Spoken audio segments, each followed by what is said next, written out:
The church teaches that our experience of grace in this life is the experience of eternal life begun, right? So there's a quantitative difference, if you will, between the experience of grace in this life and the beatific vision in the next. But qualitatively, grace is a participation in the divine nature. Like we've started to live heavenly in a heavenly manner if we live in the state of grace now. Mm-hmm.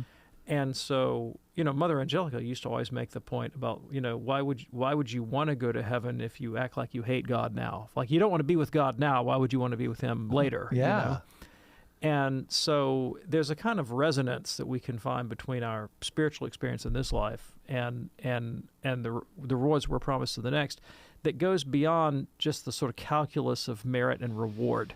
So some people think about, I need to do good because God will reward me and I'll get the kudos points and then I'll get to really enjoy myself in heaven, not realizing that the doing good and the enjoying God now, like that is the nature of the reward in heaven. You follow me? And the same thing goes the other direction. Like the experience of the hell of the damned can also be anticipated in this life, right? If you've ever met someone who is just utterly turned in on themselves in bitterness and unforgiveness and selfishness and pride and lust, and their personality is just consumed by these spiritual pathologies, they're miserable. Well, yeah. Right? They're already living in a kind of hell, right? And I think it was St. Augustine who said that unforgiveness is like drinking poison and expecting the other guy to die.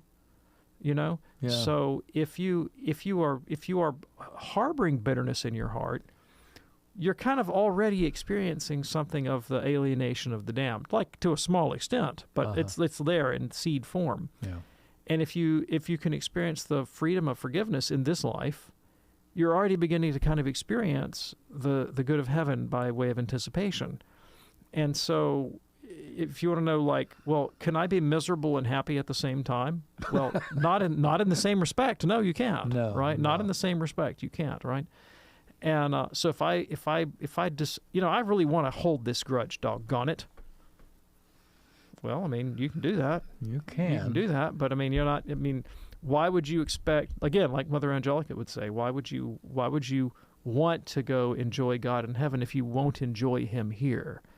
And enjoying Him here means giving up that misery of your self-obsession and unforgiveness now. So does it have an impact on your spiritual life and ultimately your eternal life? Of course it does.